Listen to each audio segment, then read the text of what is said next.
여러분 안녕하세요. 천안A의 상명대학교 권석하입니다. 오늘은 동아시아 속의 천안이라고 하는 주제로 기류에 서 있는 인간, 특히 그 홍대용 선생이 중국을 대륙을 체험한 것을 가지고 강의를 하려고 오늘 현장에 나왔습니다. 오늘 그 코로나 전국에도 과학관은 열려 있어서 과학관을 구경하면서 여러분들에게 강의 내용을 알려드리겠습니다. 들어가시죠. 예, 여러분 다시 스튜디오로 돌아왔습니다. 오늘 주제는 동아시아 속의 천안입니다. 부제로는 길 위의 인간 홍대용이라고 붙여봤습니다. 아무래도 천안은 길과 매우 밀접한 관계가 있지요. 여러 가지 이 천안 삼거리를 비롯해서 일본 국도, 그리고 고속도로, 그 다음에 철도, 고속철 이런 것들이 모두 길로 연결이 되어 있습니다. 그래서 오늘 천안의 인물 중에서 여러 분들이 많지만 그 중에서 저는 홍대용이라는 분을 선택해서 그분이 어떤 길을 걸었고 어떤 세계 체험을 했는가를 여러분들과 함께 이야기를 해보려고 합니다. 당시에 홍대용 선생이 갔던 세계는 바로 중국이었고 중국은 당시에 세계로 통하는 길이었습니다. 그 길은 그들에게 있어서 희망의 길이었습니다. 천안은 세계로 가는 길목이고 동아시아의 중심이라고 저는 보고 있습니다. 옆에 여러분들 그 보시는 지도를 보면 이거는 2018년도부터 시작된 유엔 아태경제사회위원회에서 진행하고 있는 아시아 하이웨이의 노선입니다. 천안 삼거리 일본 국도, 일본 고속도로, 그리고 절도, 고속전철, 그리고 드디어 아시아 하이웨이가 지나가는 천안에 우리가 위치하고 있습니다. 이 길은 아시아를 관통하는 길이면서 우리 천안이 바로 그 중심에 있다고 보는 것입니다. 자, 그러면 천안이라는 공간에서 어떤 의미가 있는 것인지에 대해서 한번 살펴보도록 하겠습니다. 우리는 천안이라는 조그만한 도시에서 활동을 하고 있습니다. 먼저 그 당나라 때에 유우석이라는 사람이 지은 누실명을 한번 보도록 하겠습니다. 누실명이라는 건 누추한 집이고요. 그 집에 대한 설명을 붙인 겁니다. 유우석은 이런 말을 했습니다. 산은 높이에 달려 있지 않다. 신선이 살면 유명한 산이다. 그러니까 산의 유명도는 높낮이에 있지 않다 그런 뜻입니다. 거기에 어떠한 문화가 깃들었느냐가 중요하다 이런 뜻입니다. 이어서 물은 깊이에 달려 있지 않다. 용이 살면 신비한 물이 된다. 물 역시도 깊고 낮은 것에 달려 있는 것이 아니라 그 안에 무엇이 깃들였는지가 물을 결정한다. 이렇게 이야기를 했습니다. 유우석 생각은 노초한 집이지만 내가 살기 때문에 의미가 있다 이런 뜻입니다. 자, 천안 인구 65만에서 70만 정도 되는 중소도시이고 대도시 서울에 비해서 규모가 적습니다. 그리고 천안을 시골이라고 지방이라고도 합니다. 그런데 어떤 도시든 마찬가지지만 그 도시가 누가 사느냐에 따라서 도시의 성격이 완전히 달라집니다.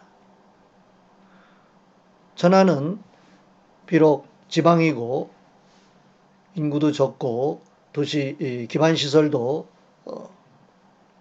큰 도시에 비해서 발달하진 않았지만 역사적으로 홍대용 같은 분이 살았기 때문에 천안은 일로 발전하고 천안이 유명해질 수 있다. 이렇게 생각을 합니다. 지도상으로 보면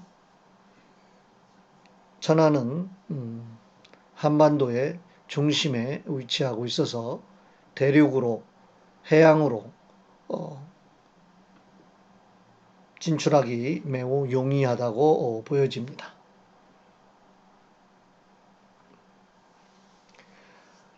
그래서 어떤 도시라고 하는 것은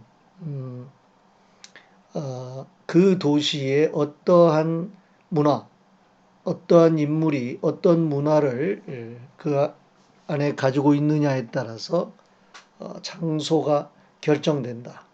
이렇게 보고 있습니다. 천안이라는 공간 속에 홍대용이나 또 여러분 같은 대학생들이 숨쉬고 있기 때문에 그것은 훌륭한 장소가 될 수 있다. 그런 뜻입니다. 우리는 땅에서 태어났습니다. 그래서 사람은 땅에 의해서 전해지기도 합니다. 그러나 반대로 땅 역시도 사람에 의해서 전해집니다.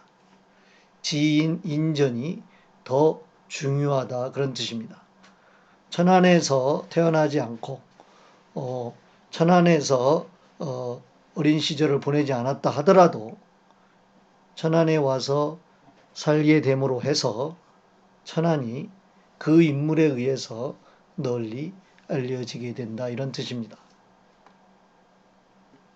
자, 오늘 주제로 하는 인물 홍대용 선생입니다. 18세기 중기에서 후기까지 살았던 그런 인물이고요. 본관은 남양이고 자가 덕보 혹은 담원 이렇게 이야기합니다.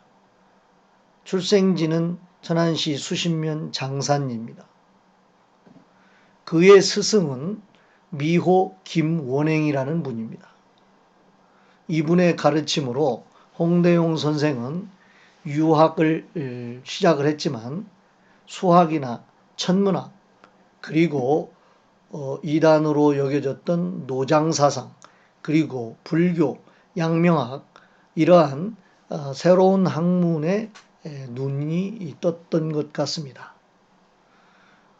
그의 학문이나 좋아했던 영역을 보면 그의 사상이 얼마나 유연한가를 우리가 알 수가 있겠습니다. 이곳은 지금 홍대용 선생의 무덤이고요. 수신면 장산리고 이 부근에 지금 조금 아까 화면에 봤던 홍대용 과학관이 있습니다. 홍대용 선생은 이렇게 생겼다고 추정이 됩니다. 이 초상화는 나중에 거론되겠지만 청나라의 엄성이라는 사람이 그린 겁니다. 본래 이 엄성은 항저우에서 북경으로 과거 시험을 보러 올라왔다가 홍대용 선생과 만나서 오랜 동안 교류를 했습니다. 그때 이 엄성이라는 분이 그린 그 홍대용 초상이 되겠습니다. 홍대용 선생은 북학 실학자라고 이야기합니다. 여기서 이야기하는 북학이라고 하는 것은 당시 한국의 북쪽에 청나라가 있었기 때문에 청나라의 고증학을 북학이라고 얘기했고 청나라의 학문을 배우자고 주장했던 그러한 실학자들을 북학파 실학자라고 얘기했습니다. 홍대용 선생의 영향을 받았던 박지원, 박제가 이런 사람들이 당시에 북학파 실학자를 형성하고 있었습니다. 홍대용 선생은 1762년에 자기 집에 수신면 장산리에다가 사설 천문대를 만들어 놓았습니다. 그 천문대 이름이 농수각이었고 거기에서 하늘의 천문도 관측을 하기 위해서 혼천이와 자명종 같은 것을 제작을 했다고 합니다. 천안 이 벽지에 이 당시에 18세기 중기에 개인 사설 천문대를 만든다는 것도 놀랍거니와 거기서 천문 관측기를 또 제작을 했다고 하는 것은 그의 과학적 재능 이것을 알아볼 수 있는 그런 대목이라고 할 수가 있겠습니다. 홍대용 선생은 아버지가 계셨던 나주에 갔다가 그 천문학의 조예가 있었던 나경직이라는 사람에게 혼천이 만드는 제작 기술을 배웠다고 이야기를 합니다. 자, 오늘 우리가 홍대용 선생을 통해서 길을 주제로 하고 있는데 그 길은 연행이라고 하는 루트입니다. 여기서 연행이라고 하는 것은 북경으로 가는 여행길이라는 뜻입니다. 당시에 홍대용 선생 당시에 중국은 청나라였고 청나라 수도가 연경이었습니다. 그래서 서울에서 출발해서 북경까지 가는 그 행로를 바로 연행로라고 불렀습니다. 조선 후기 1637년에서부터 1893년 250년간 연행길이 열렸었는데요. 그 이전에는 이제 명나라를 가는 길이었고 1637년부터는 청나라를 가는 그런 연행길이었는데요. 모두 250년간 478회, 그러니까 1년에 평균 2번 정도 연행 사절단들이 왕래를 했습니다. 이 루트, 이 길은 조선의 정치, 경제, 문화에 엄청난 영향을 끼쳤던 그러한 외교 노선입니다. 그 중에서 478회 중에서 홍대용 선생은 딱 1회 1765년도에 다녀왔습니다. 이 해는 영조 41년인데요. 홍대용 선생이 자기 삼촌이었던 서장관 홍억을 따라서 군관 자제 자격으로 참가를 했던 겁니다. 그러니까 특별한 임무가 없이 당시에 사절단의 일부의 추천으로 사절단 가족들이나 주변의 추천에 의해서 가는 사람들을 대부분이 군관 자제라고 했는데 그 자격으로 참가를 했기 때문에 가서 큰 업무 없이 보고 들은 것들을 기록할 수 있는 유리한 조건이었습니다. 당시 홍대용 선생은 나이가 35이었다고 합니다. 드디어 1765년 이 해가 을유년입니다. 11월 2일 음력으로죠. 음력으로 12월 2일 경성을 출발을 합니다.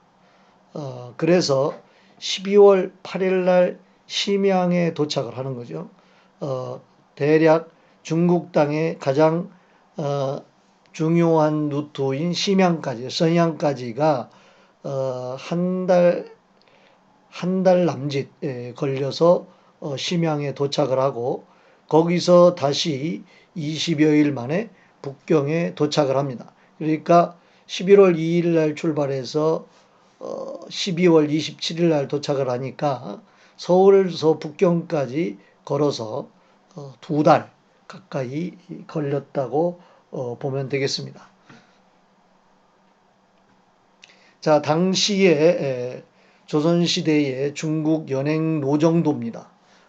서울 한양 서대문에서부터 출발을 해서 파주, 장단, 개성을 거쳐서 평양, 그리고 순안, 그리고 정주, 의주를 넘어서서 이 압록강을 넘어서면 이제 구련성이고요.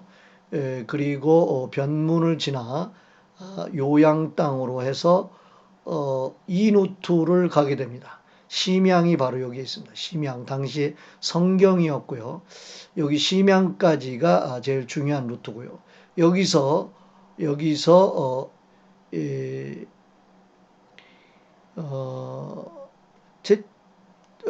이 루트를 더 위로 올라가는 승덕으로 올라가는 코스가 있고요. 여기서 바로 이 밑으로 내려와서 산해관으로 내려가는 루트가 있었는데 홍대용 일행은 당시에 산해관을 통해서 북경으로 들어갔습니다. 박지원 선생이 열하일기를 썼던 루트는 바로 이 루트입니다. 홍대용 선생님도 뒤에 갔던 루트죠. 자, 이렇게 해서 서울에서부터 경성에서부터 베이징까지 북경 연경까지 긴 장정을 걸었던 겁니다. 북경에 도착해서 대략 한 2달 정도 체험을 합니다. 가는데 2달, 북경에서 체험하는데 2달, 그리고 오는데 2달 해서 대략 반년이 걸렸습니다. 1766년 1월 7일 북경에 당도를 해서 13일까지 천주당하고 유리창을 구경을 하게 됩니다. 천주당은 나중에 이야기를 하겠지만 당시 서구에서 두른 천주교 성당이고요. 유리창은 당시에 문방사호, 문방 책 서적들을 살 수 있는 그런 곳입니다. 그리고 1월 14일 날 법장사를 참관하고 1월 24일 몽고관, 다시 천주당, 그리고 1월 25일은 간정동이라고 하는 곳에 갑니다. 여기에서는 항주에서 올라온 세 사람과 만나게 됩니다. 그리고 1월 12일 날 다시 유리창과 간정동, 2월 23일 다시 간정동, 3월 1일 드디어 이제 북경 체험을 끝내고 출발을 해서 4월 27일 날 경성에 도착하는 6개월간의 대장정을 끝냅니다. 자, 여기서 보면 한양에서 연경까지 왕복 4,200리의 연행길입니다. 서대문, 평양, 의주, 선양, 상하이관, 베이징 이렇게 가는 루트를 택했습니다.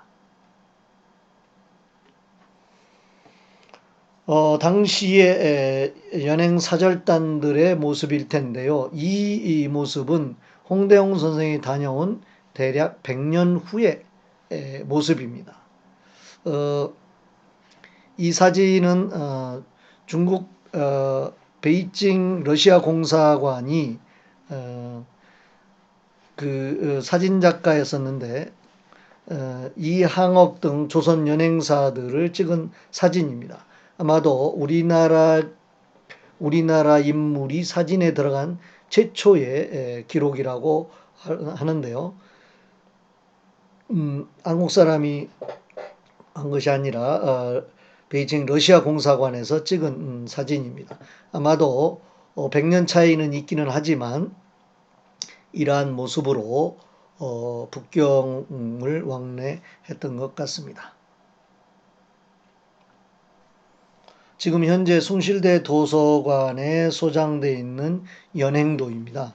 어떤 관문을 통과하기 위해서 그룹을 지은 연행 사절단들이 단체로 지금 도시에 접어들어서 관문을 향해서 가고 있는 모습입니다.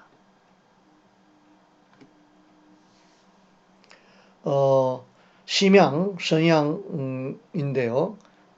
이 그림은 마침 그 홍대용 선생이 연행을 갔던 그 당시의 기록 그림입니다. 영조가 소현세자와 복림대군의 심양 거주지를 동지 사행단에게 그려오도록 했던 곳입니다. 그러니까 사절단들도 가는 길마다 정해진 여관과 정해진 음식점 이런 것들을 지나왔던 것으로 생각됩니다. 중국 정부에서 안내를 하지만 아마도 이전에 갔다 온 사람들 또 그 뒤에 다녀온 사람들의 그 루트들의 그 길목마다 이러한 시설들을 이용했을 것으로 보여집니다. 심양을 지나서 천하제일관을 지나게 됩니다. 여기가 산해관인데요. 이 산해관은 바로 만리장성의 동쪽 끝이 되겠습니다. 서쪽의 가역관 그리고 동쪽의 산해관까지 이어지는 중국의 만리장성을 이 당시의 조선의 사절단들이 그 웅장한 모습을 보면서 통과했을 것으로 보입니다.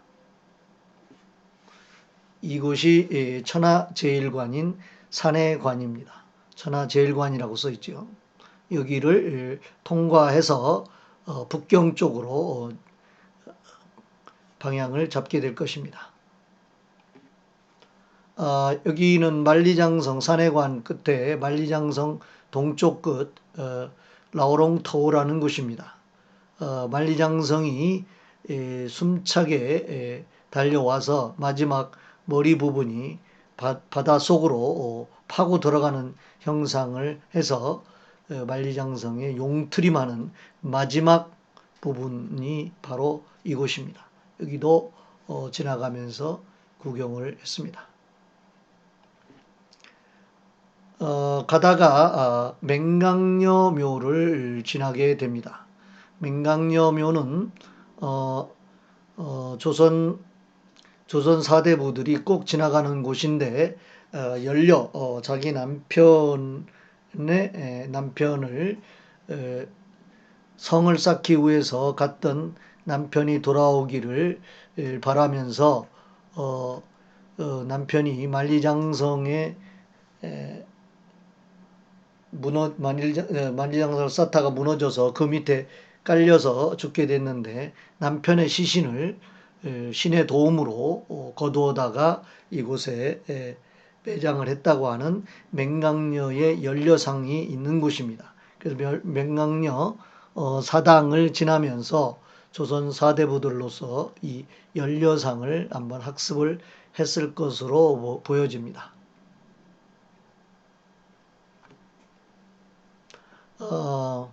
맹강녀가